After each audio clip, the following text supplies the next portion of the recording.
আজকে নিয়ে আসলাম আরেকটি ভূতের গল্প। আমি আজকে প্রথম গল্প গোরস্থানে আড্ডা, লেখক আব্দুল মিনহাজ। তো গল্প শুরু করা যাক। গোরস্থান দুনিয়ার পবিত্র স্থানগুলোর মধ্যে একটি। তবে কি হয় যদি জীবন হারানোর অনেক আশঙ্কা থাকে, তাই না? তো এই আয়োজন আমি নিজেই করছি। আপনি যদি এনার মতোই গল্প পাঠাতে চান তো আপনি আমাদের ফেসবুকে ইনবক্স করতে পারেন। আমাদের ফেসবুকের পেজের নাম হচ্ছে কাজের কাজ। তো শুরু করা যাক। কারণ আমি ওয়েবসাইট খুলে নিচ্ছি। আপনি যদি ওনার আরও গল্প পড়তে চান তো animatedstories.com বা animated stories চ্যানেলে নিয়ে নিতে পারেন। এই গল্প ওনার চ্যানেলে নেই, তাই আপনাদেরকে আমি এই চ্যানেলেই আয়োজনের মাধ্যমে দিতে চাই। ধরে অসুস্থ, বমি করছেন, খাবার অরুচির, জ্বর আছে কয়েকদিন ধরেই। এই বাসার কয়েকজন বলল জন্ডিস হয়েছে হয়তো। আমার দাদুর তো জন্ডিস হয়েছে, আমার নানু মারা গিয়েছিল। নানান রকম কাজের ব্যস্ততার মাঝে আম্মুর জন্য সময় উঠতে পারিনি যে তার খোঁজ নেব। এমনকি ডাক্তার দেখিয়েও ওষুধ এনে দিয়েছি, এখনও ওগুলোই খাচ্ছেন। এই ওষুধেও যখন কাজ হচ্ছে না, তখন বড় আম্মু মানে আমার চাচি, তাকে আমি ছোটোবেলা থেকে বড় আম্মু ডাকি। তো বড় আম্মু বলল, এক কাজ করো, তোর আম্মুকে ডাব পড়া খাওয়া, তার জন্ডিস হয়েছে হয়তো। বরিশালের নাম করা এক ফকি আছেন, তার ডাব পড়া খুব ভালো, তার ডাব খেলে ভালো হয়ে যাবে। আমার মনে পড়ল আসলেই কালামা নামের একজন আছেন, তার ডাব পড়াতে অনেক কাজ হয়। তো যেই ভাবা সেই কাজ। শীতের দিন এমনিতেই বেলা ছোট। অফিস হতে সন্ধ্যা 7টার বেশি বেজে গেল। বাসা ঢুকে অফিসের কাগজপত্র রেখে আম্মুর জন্য ডাব পড়া আনতে রওনা দিলাম। যে ডাব পড়া দেয় সে বসে বরিশাল কলেজের সামনে, আমার বাসা থেকে প্রায় 40 মিনিটের পথ। অনেক ভিড় ছিল। ডাব পড়া নিতে প্রায় রাত 9টা বেজে গেল। শীতের রাত 9টা অনেক রাত। ফিরলাম এমন সময় শুনি সামনে রাস্তায় কি যেন সমস্যা হয়েছে। সামনে একটি কালভার্টের মতো আছে, ওটা ভেঙে পড়েছে। কোনো রিক্সা বা অটো ওই দিকে যেতে যাচ্ছে না। আমি থাকি বাংলা বাজার, এখন কি করব? একজন বলল একটু ঘুরে গেলে যেতে পারবো। অনেক রিক্সাওয়ালা কি পাবো ওই দিকে গেল। পথটা বরিশাল মুসলিম গোরস্থানের মধ্যে দিয়ে যেতে হবে। গোরস্থান পার হলেই ওই পাশে অনেক বাড়ি থাকে। ভাবলাম গোরস্থানের মধ্যে দিয়ে যাওয়া কি ঠিক হবে এত রাতে, তাও একা? আমি একটু ভীতু টাইপের। কবরস্থান তো আরও বেশি ভয় পাই। কিন্তু ওই দিকে না গেলে কোনো উপায় নাই, না হলে সারা রাত এইভাবে দাঁড়িয়ে থাকতে হবে হয়তো। ভাবলাম একটু অপেক্ষা করলাম, দেখি কাউকে পাওয়া যায় কি না যে ওই দিকে যাবে। অনেক সময় করেও কাউকে না পেয়ে একাই হেঁটে রওনা দিলাম। প্রচুর ভয় করছে, তাও উপায় নেই, দিক দিয়ে যেতে হবে। হাতের মোবাইল ফোনটা টর্চে আলো ফেলে হাঁটছি। সামনে মুসলিম গোরস্থানের গেট। মনে পড়ল হাজার হাজার কবরের হাজার মুদ্রা শুয়ে আছে এই মুসলিম গোরস্থানে। ভাবছি আর গায়ে কাটা দিচ্ছে। দোয়া পড়ে বুকে ফু দিয়ে গেট গেট দিয়ে ঢুকে পড়লাম গোরস্থানে। আর কোনো উপায় নেই, গোরস্থানে ঢুকে গেট এর সামনে থমকে দাঁড়িয়ে আসি। এই আশায় কোনো কেউ যদি আসে এইদিকে। একটু পর দেখি গোরস্থানের ভিতর দিক থেকে কেউ যেন একজন আমার দিকে এগিয়ে আসছে। মনে একটু সাহস পাই, মনে মনে বলি যাক। মনে পড়লো, ভাবছি আর গায়ে কাটা দিচ্ছে। দোয়া পড়ে বুকে ফু দিয়ে গেট দিকে ছুটে গোরস্থানে। আর কোনো উপায় নেই, গোরস্থানে ঢুকে গেটের সামনে একটু সামনে দাঁড়িয়ে আসি এই আশায় কেউ যদি আসে এইদিকে। একটু পরে দেখি গোরস্থানের ভিতর একদিকে কেউ যেন আসছে, দেখি আসছে। মনে একটু সাহস পাই, মনে মনে বলি যা বাবা, একটা জনকে পাঠাইছেন, বাঁচলাম আজকের মতো। দেখি লোকটার কবরস্থানের পথটুকু পার হওয়া যায় কিনা। লোকটা কাছাকাছি আসতেই দেখলাম এটা তো রাজু ভাইয়া, আমার বড় চাচার সেজো ছেলে। আমি মনে চুক্তি পেলাম, নিমেষেই অনেক ভয়টুল হয়ে দেখি ভাইয়া সেদিকে এগিয়ে আসছেন, মিটমিটে হাসছেন। ভাইয়া যত শরীর থেকে মিষ্টি গন্ধ বের হচ্ছে এই পাই।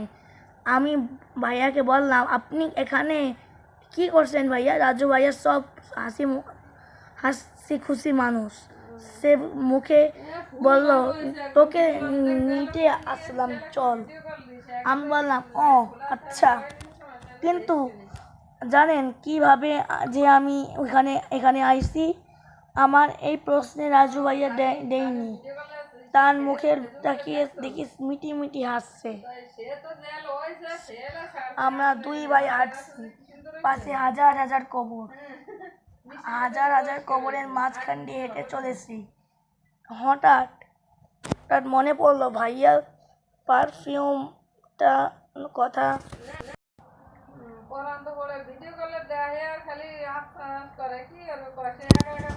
আমি একটু দেন তো ভাইয়া, আমার কথা উত্তর না দিয়ে আসছেন। বললো তুই এত ভয় পাস কেন? গোরস্থান একটি পবিত্র জায়গা, মনে সাহস রাখো। আমি একটু লজ্জা পেলাম। ভাইয়া জানলো কিভাবে যে আমি ভয় পেয়েছি। চোখে প্রশ্ন ভাইয়ার মুখে তাকালাম, দেখি ভাইয়া এখনো হাসছেন, যেন সে সব একটা হাসি। একটু পর মুসলিম গোরস্থানের গেট পার হয়ে বের হয়ে আসলাম। পাশে ফিরে দেখি ভাইয়া পাশে নেই। পিছনে তাকিয়ে দেখে সে গেটে পার হয়ে গেটের সামনে দাঁড়িয়ে আছে। আমি বললাম, ভাইয়া দাঁড়ালেন কেন? চলেন বাসায় যাই, অনেক রাত হলো তো। রাজু ভাইয়া মুখটা মলিন করে হাসছেন। এই কথা শুনে বলেন, বাসায় যা, আমি তোর সাথে যেতে পারবো না। আমি জল চলে দেখছেন, অনেক রাত ভাইয়া বলেই রিক্সা যাচ্ছে তো। আমি সামনে তাকিয়ে দেখি, ডাক দিতে গিয়ে দেখি কোনো রিক্সা নেই সামনে। পরক্ষণে পিছনে ফিরে দেখি ভাইয়া নেই, পুরো গেট ফাঁকা। মুখে ঠান্ডা বাতাসে ঝাপটা রাখলো, বাতাসে লাগতেই পরীক্ষণের, হায় আল্লাহ, রাজু ভাইয়া তো 4 বছর আগে 2016 সালে মারা গিয়েছেন। তাহলে এটা কে? ভয়ে আমি থর করে কাঁপছি। ভয়ের স্রোত আমার পিঠের সিট দ্বারা বেয়ে নিচে নেমে যাচ্ছে।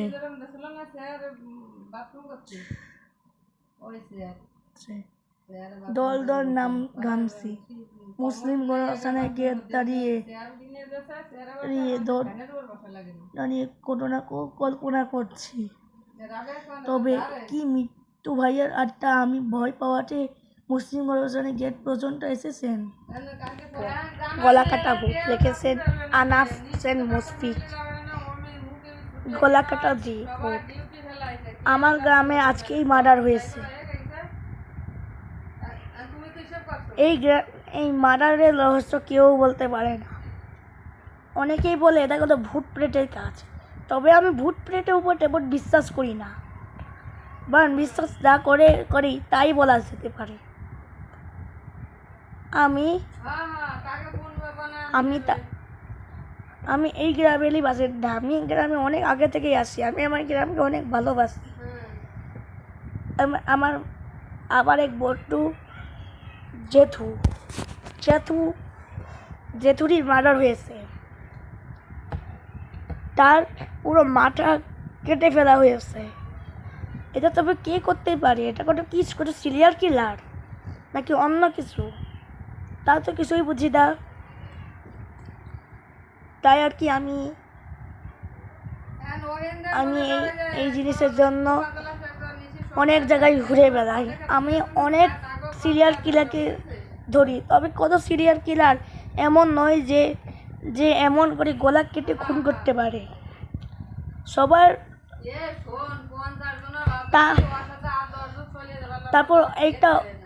তারপর ওটাকে যখন আমরা হাসপাতালে মর্গে নিয়ে যাই, তখন জানতে পারি যে ওর মৃত্যু কেউ করেনি, ওকে হত্যা কেউ করেনি। এটা শুনে আমার গায়ে পুরো শীতল বাতাস এসে পড়ে। কোনো পশু তো এমনভাবে মারতে পারে না, আর কোনো পশুর তো এমন মাথাও নেই যে খালি মাথা খেয়ে চলে যাবে। তাই এটা কোনো অশরীরই কিছু। তারপরের দিন আমাদের পাড়ার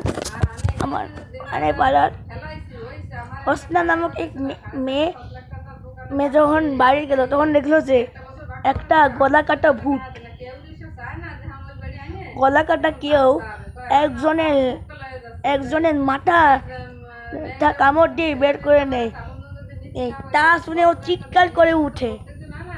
তারপর আমরা ওখানে গেলে তারপর চিৎকার করার সাথে সাথে ভূতটা অদৃশ্য হয়ে যায়। আমরা যখন ওকে এইসব জিজ্ঞাসা করি, তখন ও সব কিছু ঘুরে বলে। তাই তা শুনে আমি অনেক অবাক। তার মানে এই অশরীর কিছুই হচ্ছে, হয়তো এই মার্ডারটা করেছে। তারপর কাল সকালে তো যা ভাবছেন তাই তো হলো। আবার মার্ডার এইবারও হাসপাতালে মর্গে নিয়ে গেলে পোস্টমর্টম করে জানা গেল কেউ কোনো মানুষ মারতে পারে না। আমি এ নিয়ে অনেক ঘাটাঘাটি করাই। পরের দিন রাত আমি সকালে উঠে দেখি, রাতের বেলা দেখি ও ভূতটা আমার ঘরে এসেছে।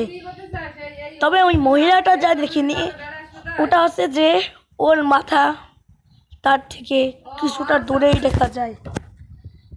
এটা দেখে তো ভয় পাবে না এমন মানুষ খুঁজে পাওয়া যায় না, তাই না?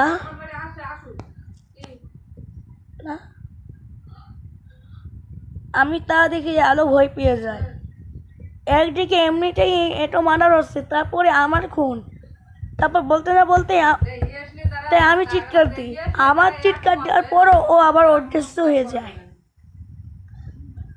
পরের দিন আরেক পুলিশের বাসায় যায়, তাকেও মার্ডার করে দেয়। তবে আমরা একটা জিনিস খেয়াল করলাম, এই 4 দিনে 4 জনকে পুরুষকেই মারা হচ্ছে। তাই ওর পুলিশের সাথে কি এমন শত্রুতা?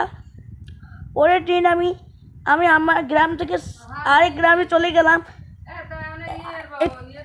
হুজুরকে আনতে।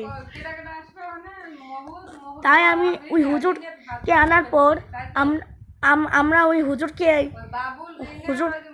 হুজুর বললেন আমাদেরকে এমন একজনকে লাগবে যে তার জীবন বাজি দিয়ে এই ভূতকে মারতে পারবে। আমি বললাম আমি আমার গ্রামকে নিজের জীবনটাকে বেশি ভালোবাসি, আমি করবো এই কাজটি।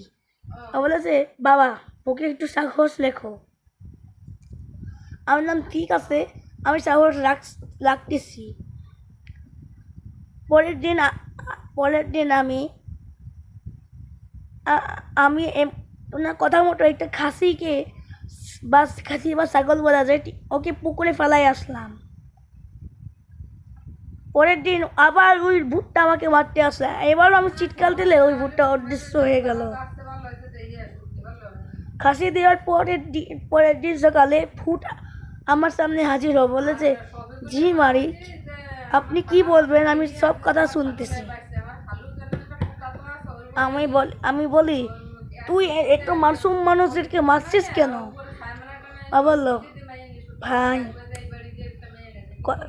আমি মানুষ মানি না, আমি মানি খালি পুরুষদেরকে। কারণ আমি একদিন রাস্তা দিয়ে হেঁটে যাচ্ছিলাম, তখন কয়েকটা পুরুষ আমার কি কোপায় মেরে ফেলে, আর আমার কোপায় না, আমার গলা কেটে ফেলে। ওদেরকে জেলে রাখলে আমি অনেক শান্তি পাবো। আমি বললাম ঠিক আছে, তুমি যা বললে তাই করা হবে। তারপর তা শুনে অনেক খুশি হয়।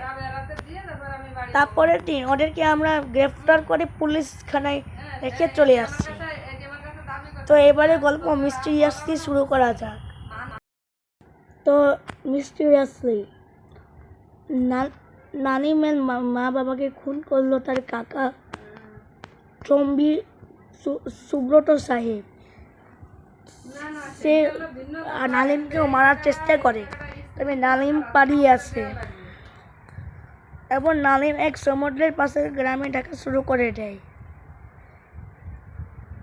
ওই সমুদ্রের পাশে একটি গ্রাম ছিল, ওই গ্রামের নাম ছিল সিলেন।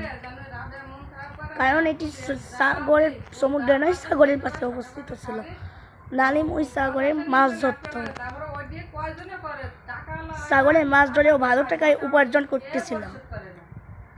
একদিন সে মাছ ধরতে বের হয়, তাই মাছ ধরতে বের হওয়ার সময় ওর সাথে এমন একটা জিনিস হয় তা আপনি কল্পনা করলেও বুঝতে পারবেন না। সে এমনি মাছ ধরতেছিল, তখনই ও নৌকা থেকে ভুল করে পড়ে যায়। ও এটাকে স্বাভাবিকভাবে নেয়, তারপর আবার পড়ে যায়, এবারও স্বাভাবিকভাবেই নেয়, আবার পড়ে যায়, এবারও স্বাভাবিকভাবেই নেয়, আবার পড়ে যায়, এবারও স্বাভাবিক নেয়। এবার 10 বার পড়ে যাওয়ার পরও সে এটাকে স্বাভাবিকই দেয়। তবে একবার পড়ার পর সে আর নৌকা খুঁজে পাচ্ছিল না। তারপর যখন উঠে দেখে, তখন ও একটা রাক্ষসকে দেখতে পায়। ও এটা দেখে চিৎকার করে যায়, তবে ও সাগরের অনেক নিচে চলে গেছে, এখানে কেউ থাকে না।